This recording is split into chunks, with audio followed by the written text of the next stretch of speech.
சிங்கம் ஒரு சிங்கம் எப்போ எதுலயும் பெக்யூலியர் தான். ஒரு முறை சிங்கம் கர்ஜிச்சதுன்னா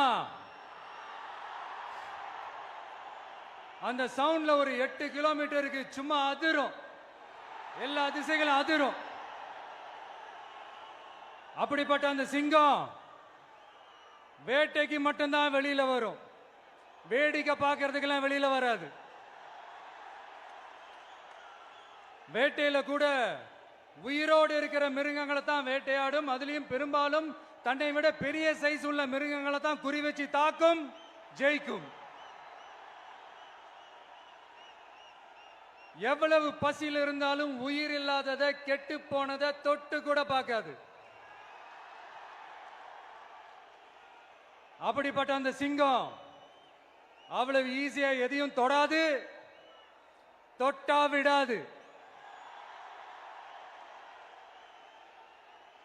காட்டோட 4 பக்கமும் மார்க்கிங் மை டெரிட்டரின்னு தன்னுடைய பவுண்டரியை தானே வகுக்கும். அப்படிதான் அந்த காட்டையே தன்னோட கண்ட்ரோல்ல வச்சிருக்கும். சிங்கத்துக்கு கூட்டத்தோட இருக்கிறதுக்கும் தெரியும், தனியா இருக்கிறதுக்கும் தெரியும். அப்படியே தனியா வரணும்னு நினைச்சாலும் அஞ்சாம அலட்டிக்காம சும்மா கெத்தா தனியா வந்து அத்தனை பேருக்கும் தண்ணி காட்டும். எப்போ எதுலயும் தன்னோட தனித்தன்மையை இழக்கவே இழக்காது. Yes, a lion is always a lion.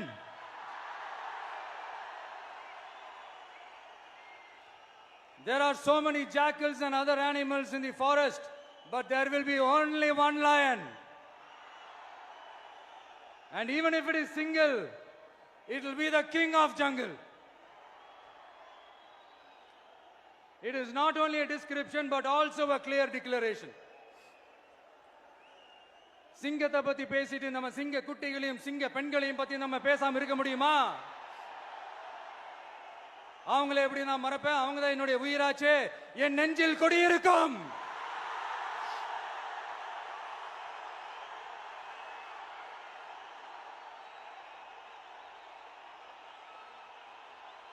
என்னுடைய தோழர்களுக்கும் தோழிகளுக்கும்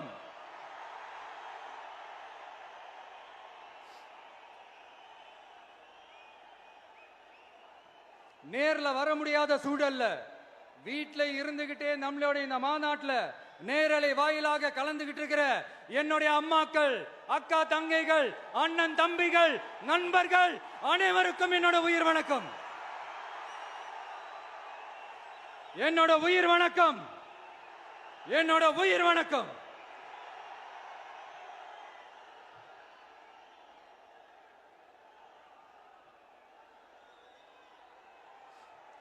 வீரம் விளையும் மாமதுரை மண்ணை வணங்குகிறேன்.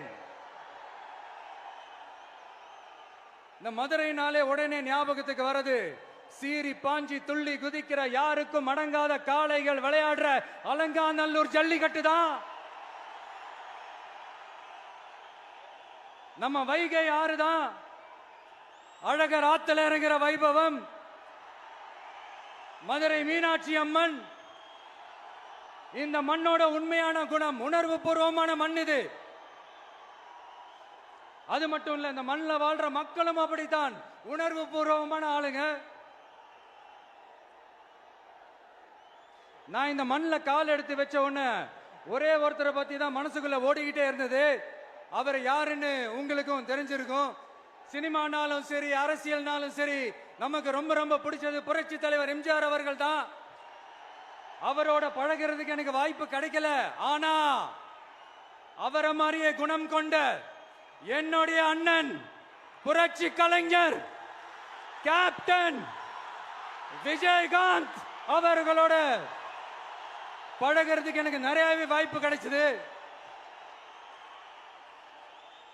அவரும் இந்த மதுரை மண்ணை சேர்ந்தவர் தானே, அவரை மறக்க முடியுமா? தமிழ்நாட்டு மக்கள் உணர்வுபூர்வமா உண்மையா நம்ம பக்கத்திலே நிக்கிறவங்க. அதுக்கு ஒரு மிகப்பெரிய அடையாளம் தான் இந்த மதுரை மண். நம்ம தமிழக வெற்றி கழகம் கையில் எடுத்திருக்கிற அரசியலும் அப்படித்தான். உண்மையான அரசியல், உணர்வு பூர்வமான அரசியல், நல்ல அரசியல், நல்லவங்களுக்கான அரசியல், நாட்டு மக்களுக்கான அரசியல், நல்லது மட்டுமே செய்கிற அரசியல்.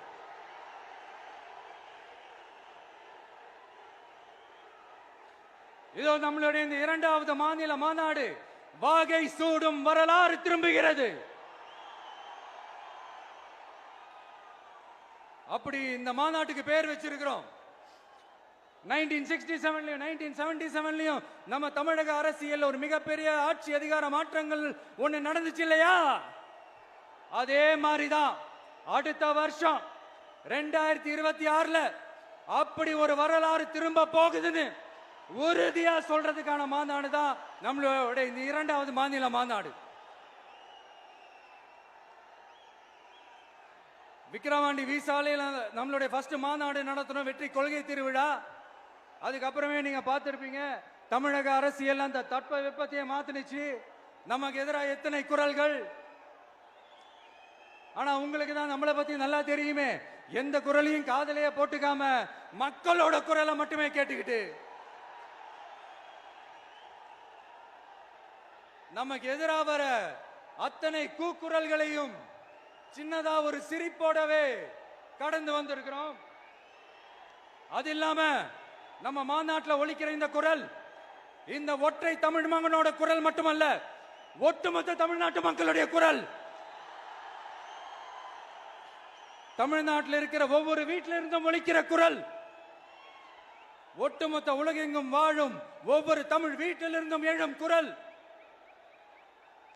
இந்த சினிமா என்கிற மாபெரும் கலை ஆயுதத்தின் வாயிலாக சாதி, மதம், இனம், பாலினம், மொழி கடந்து இந்த நாட்டின் மூளை முடுக்கெங்கும் ரசிகர்களாக இருந்து தோழர்களாக நம்மோடு பயணிக்க துவங்கியுள்ள அனைவரோடும் இணைந்த ஒவ்வொரு மனிதருக்காகவும் ஒலிக்கிற உரிமை குரல். மாநில உரிமைக்காக, பெண் உரிமைக்காக, சமூக நீதிக்காக, சமநீதிக்காக, மதச்சார்பின்மைக்காக உண்மையா ஒலிக்கிற குரல். அதனால் இந்த குரலுக்கு எதிராக இன்னும் இன்னும் எத்தனை எத்தனை குரல்கள் வந்தாலும் ஓங்கி ஒலிக்குமே தவிர ஒரு நாளும் ஓயவே ஓயாது. Yes, it is an unstoppable voice, an unstoppable force.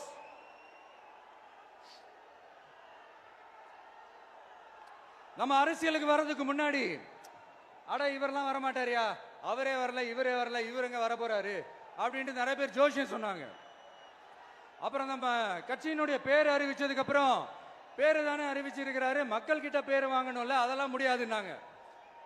அப்புறம் ரொம்ப முக்கியமா மாநாடுலாம் எவ்வளவு பெரிய விஷயம், அதெல்லாம் இவர் ஒத்தால எப்படி பண்ண முடியும், சும்மா பக்கத்தில் புஷியானதை வச்சுக்கிட்டு மாநாடுல எப்படி நடத்தி காட்ட முடியும், அதெல்லாம் அவங்களால முடியாது. அப்புறம் மழை பெஞ்சு எல்லாத்தையும் கெடுத்துரும். ஏன் என் கூட இருக்கிறவங்களே கூட தான் சொன்னாங்க. அதுக்கப்புறம் என்ன நடந்துச்சுன்னு உங்க எல்லாருக்குமே தெரியும். இப்ப புதுசா ஒண்ணு சொல்ல ஆரம்பிச்சிருக்கிறாங்க. அது என்னடானா, ஆட்சியை பிடிக்கிறதெல்லாம் அவ்வளவு ஈஸி இல்லை இல்லையா. இப்ப அதெல்லாம் விட்டாங்க, இப்ப இங்க வந்துட்டாங்க. இவர் நேரா ஷூட்டிங்ல இருந்து வருவாராம், வந்து ஆட்சியை பிடிப்பாராம். அது எப்படி இவராலே முடியும், அவராலேயே முடியல, இவராலேயே முடியல, அவருக்கு அத்தனை வருஷம் ஆச்சு, இவராலே எப்படி முடியும் ஒரு பக்கம். இன்னொரு பக்கம் கூட்டம்லாம் ஓகே தான், அது எப்படி ஓட்டா மாறும் அப்படின்றது இன்னொரு பக்கம். இப்படி கதை, திரைக்கதை, வசனம், இயக்கம், பாடல்கள்,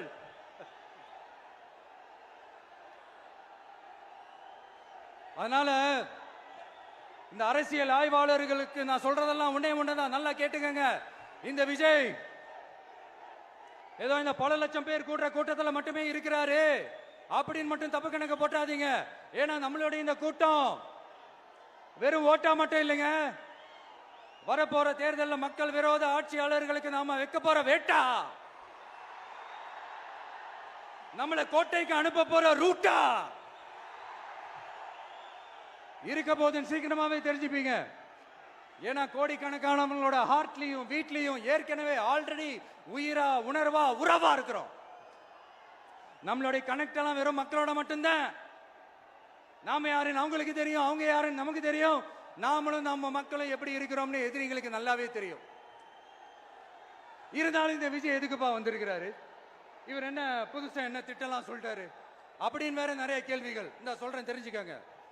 பெண் குழந்தைகள், பெண்கள் மற்றும் வயசானவங்களோட பாதுகாப்புல தான் நம்ம பிரையாரிட்டியே. அடுத்து இளைஞர்கள், உழவர்கள், உழைப்பாளர்கள், நெசவாளர்கள், மீனவர்கள், ஆதரவற்ற முதியோர்கள், மாற்றுத்திறனாளிகள், மூன்றாம் பால் இனத்தவர்கள்னு இன்னும் இங்க யாருக்கெல்லாம் கவர்மெண்டோட ஒரு ஸ்பெஷல் அட்டென்ஷன் தேவையோ அவங்க எல்லாருக்குமான ஒரு கவர்மெண்ட் அமைக்கிறது தான் நம்ம இலக்கே. நான் ஏற்கனவே சொன்னதை தான் நான் திரும்பவும் சொல்றேன்.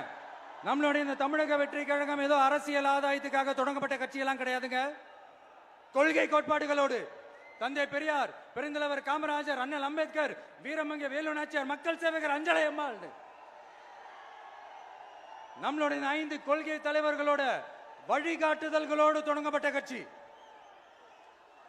நம்ம ஸ்டாண்ட்ல நாம எப்பவுமே ஸ்ட்ராங்கா தாங்க இருக்கிறோம். அதுல எந்த மாற்றத்துக்கோ எந்த சமரசத்துக்கோ துளி கூட இடமில்லை. நம்மளுடைய ஒரே கொள்கை எதிரி பாஜக தான். நம்மளுடைய ஒரே அரசியல் எதிரி திமுக தான். எப்படி? நம்மளுடைய ஒரே கொள்கை எதிரி, நம்மளுடைய ஒரே அரசியல் எதிரி ஏதோ அண்டர் கிரவுண்ட் ஆதாயத்துக்காக டீல் போட்டுக்கிட்டு டீல் பேசிக்கிட்டு இந்த அலையன்ஸ் வச்சுக்கிட்டு இந்த ஊரை ஏமாத்துற கட்சி எல்லாம் நம்ம டிவிக்கே கிடையாதுங்க. யாருக்காகவும் எதுக்காகவும் எந்த பயமும் கிடையாது.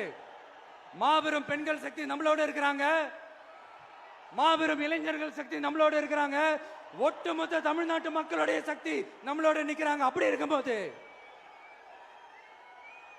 இந்தியாவில் இருக்கிற எல்லா ஸ்டேட்லயும் வாழ்ற நம்ம தமிழ் நெஞ்சங்கள் மட்டும் இல்ல, உலகம் பூரா 100க்கும் மேலான நாடுகள்ல வாழ்ற நம்ம தாய் தமிழ் உறவுகள் எல்லாருமே என்ன விஜய் தளபதி விஜய் இல்லனா விஜய் தளபதி இப்படி சொந்தம் கொண்டாடுற கோடிக்கணக்கானவங்களோட அன்பு மாசியும் நம்மளோட இருக்கும்போது, இவங்க எல்லாருமே நம்மளோட நிற்கும் போது எதுக்குங்க இந்த பாசிச பாஜகவோட நேரடி கூட்டணியோ இல்ல மறைமுக கூட்டணியோன்னு உறவு வச்சுக்க? நாம என்ன உலகமாக ஊழல் கட்சி என்ன?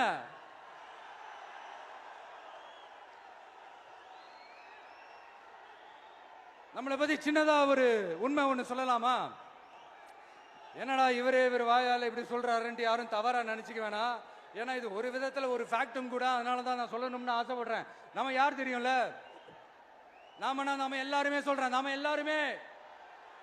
நாம யார் தெரியும்ல? இந்தியாவின் மாபெரும் மக்கள் சக்தி கொண்ட ஒரு மகத்தான வெகுஜன மக்கள் படை.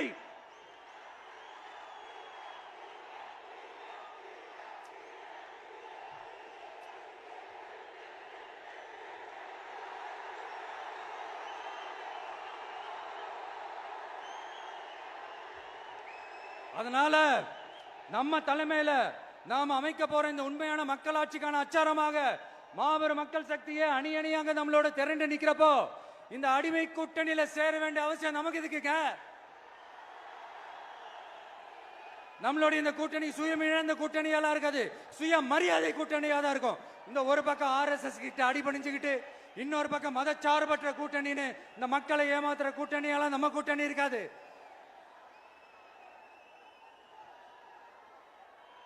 நான் இப்பவும் சொல்றேன், நம்மளை நம்பி வர்றவங்களுக்கு ஆட்சியிலும் அதிகாரத்திலும் உறுதியாக பங்களிப்பு செய்யப்படும்.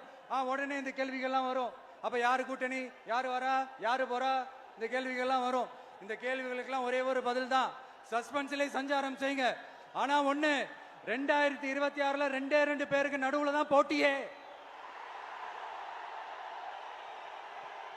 ஒன்னு TVK,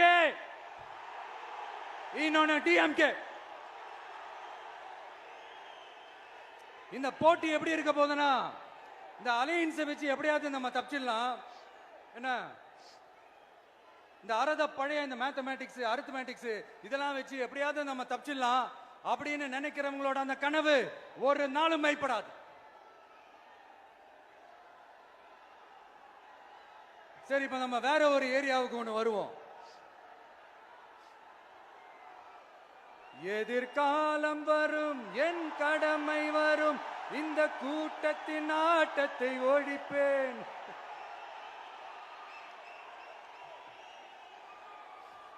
மக்கள் அரசியல் என்ற அந்த சவுக்க கையில் எடுக்கலாமா? யாருக்கு எதிரான தானே கேக்குறீங்க? வேற யாரு? மறைமுக உறவுக்காரர்களான பாசிச பாஜகவும் பாய்சன் திமுகவும் தான். மாண்புமிகு பிரதமர் நரேந்திர மோடிஜி அவர்களே 3வது முறையா ஒன்றியத்தோட ஆட்சி அதிகாரத்தை நீங்க தானே கையில் வச்சிருக்கிறீங்க. இல்ல நாங்க தெரியாம தான் கேட்கிறோம். நீங்க ஆட்சிக்கு வந்தது ஒட்டுமொத்த மக்களுக்கும் நல்லது செய்யவா, இல்ல நம்மளுடைய இந்த இஸ்லாமிய நண்பர்களுக்கும் இஸ்லாமிய தோழர்களுக்கும் எதிராக சதி செய்யவா? மக்களுக்கு உங்ககிட்ட கேட்கறதுக்குன்னு ஏராளமான கேள்விகள் இருக்குது. அதனால அவங்க சார்பா அவங்கள ஒருத்தனா அவங்களோட ஒரு உண்மையான ஒரு பிரதிநிதியா உங்ககிட்ட சில கேள்விகள் கேட்கணும். மிஸ்டர் பிரைம் மினிஸ்டர் அவர்களே, நம்ம தமிழ்நாட்டு மீனவர்கள் கிட்டத்தட்ட ஒரு 800 பேருக்கு மேல இலங்கை கடற்படையால தாக்கி அழிக்கப்பட்டிருக்கிறாங்க. அதை கண்டிக்கிறதுக்காக உங்களை பெருசா எதுவும் செய்ய சொல்லல, சின்னதா ஒண்ணு மட்டும் செஞ்சு கொடுங்க. இனிமேலாச்சும் எங்களுடைய மீனவர்கள் பாதுகாப்பா இருக்கிறதுக்காக இந்த கச்சத்தீவை இலங்கை கிட்ட இருந்து மீட்டு கொடுத்துருங்க, அது போதும். உங்களுடைய இந்த முரட்டு பிடிவாதத்தால நீங்க நடத்துற இந்த நீட்டு தேர்வு, அதனால இங்க என்னென்ன நடக்குதுன்னு சொல்றதுக்கே மனசு வலிக்குது. அதனால அந்த நீட்டு தேர்வு தேவையில்லைன்னு அறிவிச்சிருங்க, அது போதும். செய்வீர்களா திரு நரேந்திரபாய் தாமோதர் மோடிஜி அவர்களே? எங்களுக்கு என்னென்ன தேவையோ என்னென்ன நல்லதோ அதெல்லாம் செய்ய மாட்டேங்கிறீங்க. ஆனா ஆட்சி அதிகாரத்தை மட்டும் கையில வச்சுக்கிட்டு மக்களை ஏமாத்த நேரடியாக ஒரு பாசிச பாஜக அடிமை கூட்டணி ஒண்ணு. அடுத்து உங்களோட இந்த மைனாரிட்டி ஆட்சியை ஓட்டுறதுக்காக மறைமுகமாக RSS அடிமை குடும்பம்னு இன்னொரு கூட்டணி. இப்படி மக்கள் சக்தியே இல்லாத இந்த ஊழல் கட்சிகளை மிரட்டி அடிபணிய வச்சு 2029 வரைக்கும் சொகுசு பயணம் போயிடலாம்னு திட்டம் தீட்டி வச்சிருக்கிறீங்க. அதானே ஜி? என்ன ஜி? ஒண்ணு மட்டும் சொல்றேன், தெரிஞ்சுக்கங்க. என்னதான் நீங்க இந்த நேரடி மறைமுக கூட்டணின்னு குட்டிகரணம் போட்டாலும் தாமரை இலையில தண்ணியே ஒட்டாது. தமிழக மக்கள் மட்டும் எப்படி ஒட்டுவாங்க?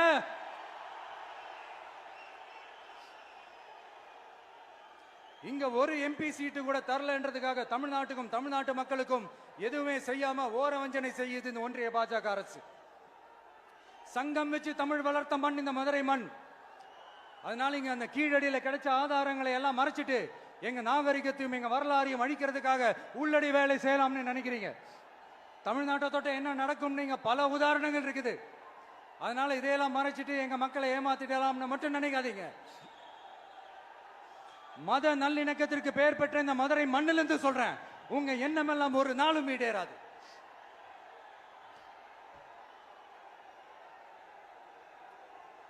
எம்ஜிஆர்னா யார் தெரியும்ல?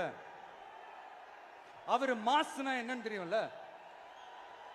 அவர் உயிரோடு இருக்கிற வரைக்கும் அந்த CM சீட்டை பத்தி ஒருத்தராலையும் நினைச்சு கூட பார்க்க முடியல, கனவு கூட காண முடியல. எப்படியாவது அந்த CM சீட்டை என்கிட்ட கொடுத்துருங்க, என் நண்பர் எம்ஜிஆர் திரும்ப வந்ததுக்கு அப்புறம் நான் திருப்பி கொடுத்துறேன்னு தன்னோட எதிரியை கூட மக்கள் கிட்ட கெஞ்ச வச்சவர் எம்ஜிஆர். எப்படி கெஞ்ச வச்சவர்? அதனால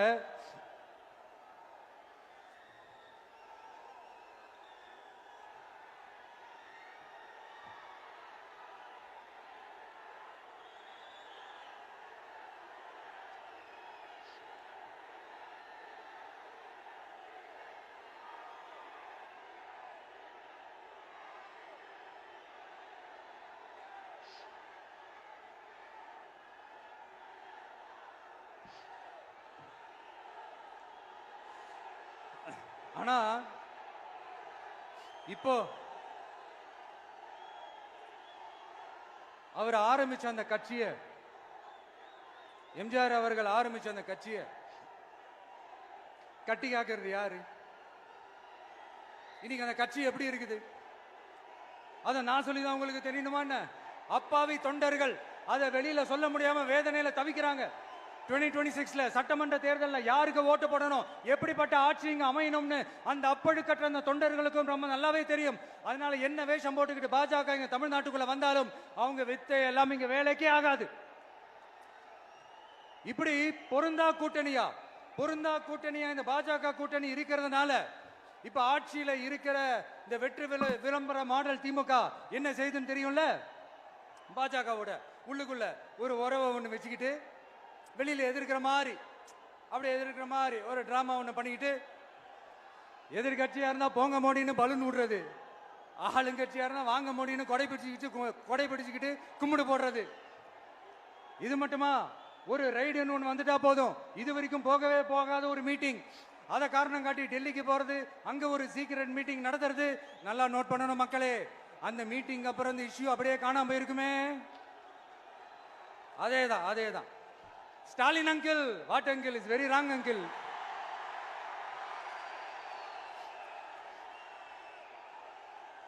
இப்படி தமிழ்நாட்டில் இப்ப நடக்கிற இந்த ஆட்சியினுடைய லட்சணத்தை பார்த்துக்கிட்டு நாம எப்படி சும்மா இருக்க முடியும்?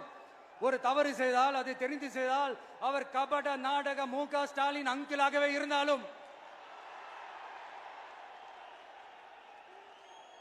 அங்கிள் அங்கிள் உங்களுக்கு மனசாட்சின்னு ஒன்று இருந்துச்சுன்னா நாங்க கேட்கிற கேள்விகளுக்கு மட்டும் கொஞ்சம் பதில் சொல்லுங்க அங்கிள். நீங்க நடத்துற இந்த ஆட்சியில நேர்மை இருக்கா? நியாயம் இருக்கா? ஊழல் இல்லாம இருக்கா? சட்டம் ஒழுங்கு சரியா இருக்கா? பெண்களுக்கு பாதுகாப்பு இருக்கா? பொதுமக்களுக்கு பாதுகாப்பு இருக்கா? இயற்கை வளங்களுக்கு பாதுகாப்பு இருக்கா? சொல்லுங்க மை டியர் அங்கிள், சொல்லுங்க. டாஸ்மாக்ல மட்டுமே இது வரைக்கும் 1000 கோடிக்கு மேல ஊழல்னு சொல்றாங்க. அதுல மட்டுமா தப்பு நடக்குது? வேற எதுல தான் நடக்கல? உலகத்திலே மிஸ்டர் கிளீன் ரெக்கார்ட்ஸ் எல்லாம் உங்களுக்கும் உங்க கூட இருக்கிறவங்களுக்கும் மட்டும்தான் அங்கிள் கொடுக்கணும். இதை பார்த்து வாயே இல்லாத ஊரு கூட வயிறு வலிக்கு சிரிக்குது. பெண்களுக்கு 1000 ரூபாய் கொடுத்துட்டீங்கன்னா போதுமா அங்கிள்? அப்படியே அது மூடி மறைச்சிடலான்னு பாக்குறீங்களா? படிக்கிற இடத்துல, வேலைக்கு போற இடத்துல, வெளியில போற இடத்துலன்னு அவங்களுக்கு பாதுகாப்பே இல்லைன்னு ஒட்டுமொத்த பெண்களும் கதறாங்க. அந்த கதறல் சத்தம் ஏதாவது உங்க காதுல கேக்குதா அங்கிள்? இதுல வேற உங்க அப்பான்னு கூப்பிடுறாங்கன்னு வேற சொல்றீங்க. What is this uncle? Is very very wrong uncle, is very very wrong. பெண்களுக்கு மட்டுமா பொய் வாக்குறுதி கொடுத்து ஏமாத்துறீங்க? அரசு ஊழியர்கள், ஆசிரியர்களை ஏமாத்துறீங்க, விவசாயிகளை ஏமாத்துறீங்க, பரந்தூர்ல பாதிப்பே வராதுன்னு சொல்லி ஏமாத்துறீங்க, மீனவர்களை ஏமாத்துறீங்க, போதைப் பொருள் கலாச்சாரத்தை ஒழிக்காம ஏமாத்துறீங்க. ஐயோ ஐயோ ஐயோ, very very வஸ்ட் uncle, very very வஸ்ட். எப்படி கேட்டாலும் இவங்க கிட்ட இருந்து எந்த பதிலும் வரப்போறதில்லை. ஏன்னா இருந்தா தானே. இப்ப ஆட்சியில இருக்கிற நம்மளுடைய அங்கிள் பதில் சொல்றது இருக்கட்டும். மக்களை நீங்க சொல்லுங்க, நீங்க உண்மையை சொல்லுங்க. செய்வோம் செய்வோம் செய்வோம் செய்வோம்னு சொன்னாங்களே, சொன்னதெல்லாம் செஞ்சாங்களா? உங்களை தான் கேக்குறேன், சொன்னதெல்லாம் செஞ்சாங்களா? சத்தமா சத்தமா மை டியர் அங்கிள், கேக்குதா? மக்களோட சத்தம் கேக்குதா? இது வெறும் சாதாரணமான முழக்கம் தான். கூடிய சீக்கிரம் மக்களை போய் சந்திக்க போறேன், அவங்களோட மனசு விட்டு பேச போறேன். அதுக்கப்புறம் இந்த சாதாரணமான முழக்கம் இடி முழக்கமா மாறும். அத்தோட நிக்காது. அந்த இடி முழக்கம் தமிழ்நாட்டோட போர் முழக்கமா மாறும். அந்த போர் முழக்கம் உங்களை ஒரு நிமிஷம் கூட தூங்க விடாது. நடக்குதா இல்லையான்னு பாருங்க. என்னடா இவன் இவ்வளவு ஸ்ட்ராங்கா சொல்றானேன்னு பாக்குறீங்களா? எல்லாரும் கட்சி ஆரம்பிச்சதுக்கு அப்புறம் தான் ஒவ்வொரு வீட்டுக்குள்ளேயும் போறதுக்கு ட்ரை பண்ணுவாங்க. ஆனா நாங்க அப்படி இல்லை. ஒவ்வொரு வீட்டுக்குள்ளேயும் போனதுக்கு அப்புறம் தான் கட்சியாவே ஆரம்பிச்சிருக்கிறோம்.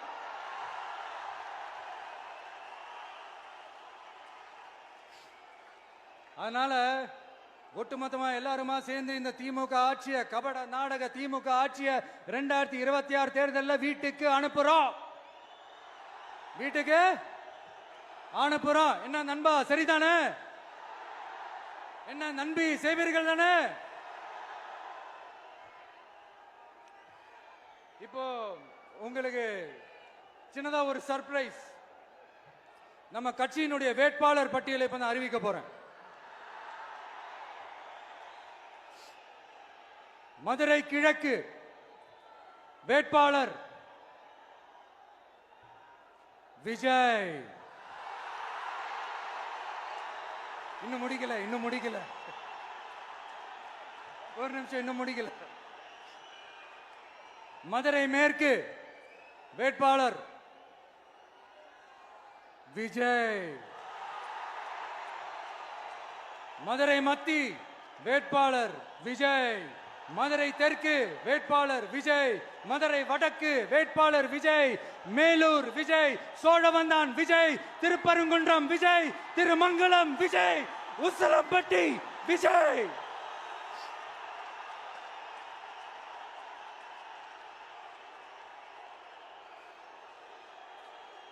என்னடா எல்லா தொகுதியிலையும் ஒரே வேட்பாளர்னு பாக்குறீங்களா? 234 தொகுதியிலையும் இந்த விஜய் தான், அதாவது உங்க விஜய் தான் உங்க சின்னம். இன்னும் சிம்பிளா சொல்லணும்னா உங்க வீட்டில் இருக்கிற ஒருத்தர் தான் வேட்பாளரா நிக்க போறாங்க. அந்த வேட்பாளரும் நானும் வேறு வேறு இல்லை. நீங்க அவருக்கு ஓட்டு போட்டீங்கன்னா எனக்கு ஓட்டு போட்ட மாதிரி, இந்த முகத்துக்காக நீங்க ஓட்டு போட்டீங்கன்னா உங்க வீட்டில் இருக்கிற உங்களுடைய வேட்பாளர் ஜெயிச்ச மாதிரி. என்னடா இவர் ஏதோ ஓவரா சொல்றாருன்னு நினைக்க வேணாம். பிராக்டிக்கலா அப்படிதான் இருக்கும், அப்படிதான் இருக்கணும். நீங்களும் அப்படிதான் நினைப்பீங்கன்னு நான் நம்புறேன். ஏன்னா இது நம்மளை விட நம்ம எதிரிங்களுக்கு இன்னும் நல்லாவே தெரியும். அதனால எல்லாம் இந்த அதிகார பலம் எல்லாத்தையும் தூக்கிட்டு வந்துருவாங்க. வரட்டும், பாத்துக்கலாம். TVK will take it, TVK will meet it, TVK will compete with it and TVK will conquer it, TVK will conquer it.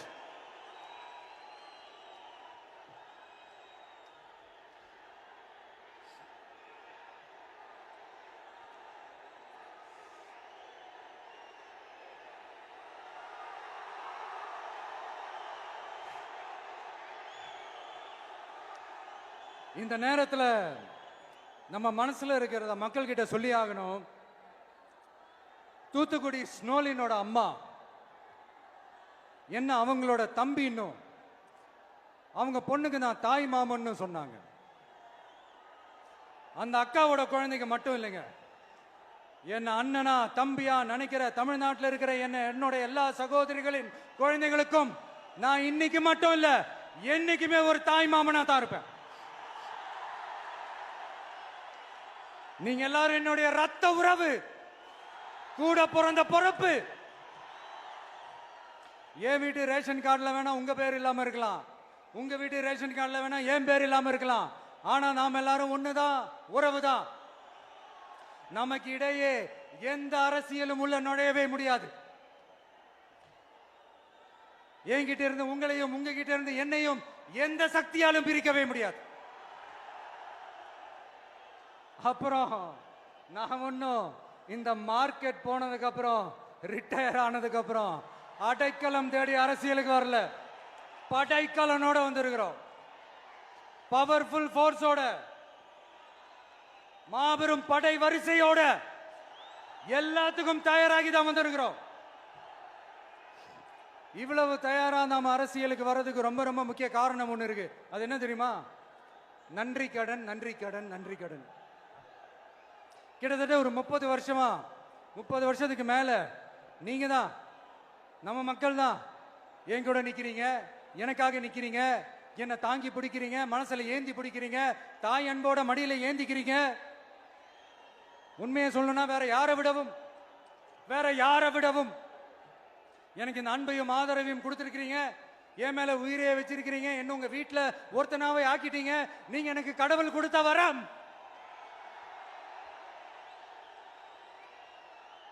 உலகம் பூரா நமக்காக நம்ம கூட நிக்கிற நம்ம மக்களை நான் எப்படி மறப்பேன்? நான் என் லைஃப்ல ரொம்ப உயிரா நினைக்கிறது பெண்களை, குழந்தைங்களை, இளைஞர்களை, உழைக்கிற மக்களை தான். இவங்க தான் நம்மளோட வகைரா. இதை பார்த்து தான் நம்மளோட எதிரிகளுக்கு பத்தி எரியுது. அதுக்காக நாம் என்ன செய்ய முடியும்? அதனால நம்ம உறவுகளை, சொந்தத்தை, வகைராவை யாருக்காகவும் எதுக்காகவும் விட்டு கொடுக்க முடியாது இல்லையா? Here at this moment among this August gathering, I want to open my heart and say I enjoy people, I respect people, I worship people.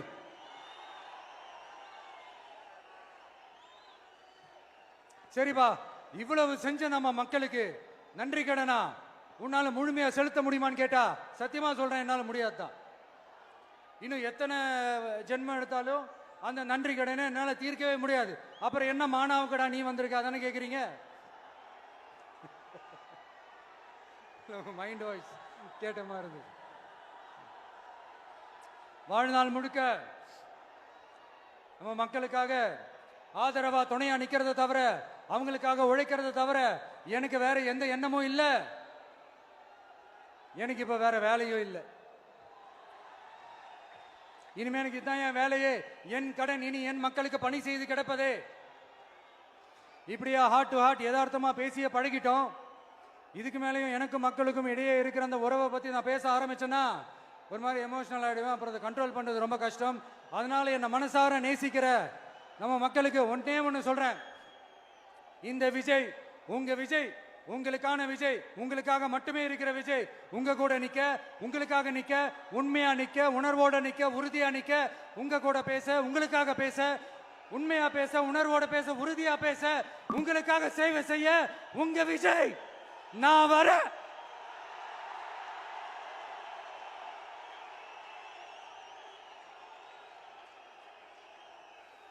சொல்லல முக்கியம், செயல் செயல் செயல் தான் முக்கியம். செய்கை தான் சும்மா சிறப்பா இருக்கணும். நான் ஆட்சிக்கு வந்தேன்னா சும்மா அது செய்வேன், இது செய்வேன், நல்லது செய்வேன், உருட்டுவேன், புரட்டுவேன், அதெல்லாம் கிடையாது. செய்யறதுக்கு, நல்லது செய்யறதுக்கு, நல்லது செய்யறதுக்கு மட்டும்தான் இந்த விஜய். அப்புறம் ஒரு அரசியல் தலைவன், அவன் சினிமாக்காரனா, நல்லவனா, கெட்டவனா, இதெல்லாம் தாண்டி அவன் உண்மையானவனா, அதுதான் ரொம்ப ரொம்ப முக்கியம். இது சம்பந்தமா ஒரு குட்டி கதை ஒன்று சொல்றேன். ஒரு நாட்டில் ஒரு ராஜா தனக்கு பக்கபலமா இருக்கிறதுக்காக, கூட துணையா இருக்கிறதுக்காக ஒரு தளபதியை தேடுறாரு. சரியான தகுதிகளோட ஒரு 10 பேர் செலக்ட் ஆகுறாங்க. ஆனால் அதில் ஒருத்தர் மட்டும் தான் செலக்ட் பண்ணணும். அதனால அந்த ராஜா என்ன பண்றாருன்னா ஒரு டெஸ்ட் வைக்கிறார். அந்த 10 பேர் கையிலையும் விதை நெல்லை கொடுத்து இதை நல்லா வளர்த்து கொண்டு வாங்க, ஒரு 3 மாசம் கழிச்சு வாங்கன்னு சொல்லி அனுப்பி வச்சிடுறாரு. 3 மாசம் கழிச்சு வரும்போது அதில் ஒருத்தர் ஆளு உயரத்துக்கு வளர்த்துருந்தாரு, ஒருத்தர் தோல் உயரத்துக்கு வளர்த்துருந்தாரு. அதில் ஒரு 9 பேரும் நல்லா வளர்த்து கொண்டு வந்திருந்தாங்க. ஒருத்தர் மட்டும் வெறும் தொட்டியோடவே வந்தார். என்னன்னு கேட்டதுக்கு, நானும் தண்ணி ஊற்றி ஊற்றி பார்க்குறேன், உரம் வச்சு வச்சு பார்க்குறேன், வளரவே மாட்டேங்குது ராஜா, என்ன பண்ணுறதுன்னு தெரியலன்னு சொன்னதுக்கு ராஜா அவரை கட்டி அணைச்சிக்கிட்டு, இனிமே நீதான் என்னுடைய தளபதி, எல்லா அதிகாரமும் உனக்கு தான் சொன்னார். ஏன்னா அந்த 10 பேர் கையிலையும் ராஜா கொடுத்தது அவித்த விதை நெல், அது முளைக்கவே முளைக்காது. அந்த 9 திருட்டு பயலும் என்ன பண்ணியிருக்காங்கன்னா வேற விதை நெல்லை வாங்கி அதை வளர்த்துட்டு ராஜாவையும் மக்களையும் ஏமாத்திருக்கிறாங்க. ஆனா இவர் மட்டும் உண்மையை போட்டு உடைச்சிட்டார். அதனால ஒரு நாட்டுக்கு திறமை எந்த அளவுக்கு முக்கியமோ அந்த அளவுக்கு உண்மையும் நேர்மையும் முக்கியம். இப்போ நீங்க எல்லாரும் தான் அந்த ராஜா. நீங்க தேர்ந்தெடுக்க போற அந்த தளபதி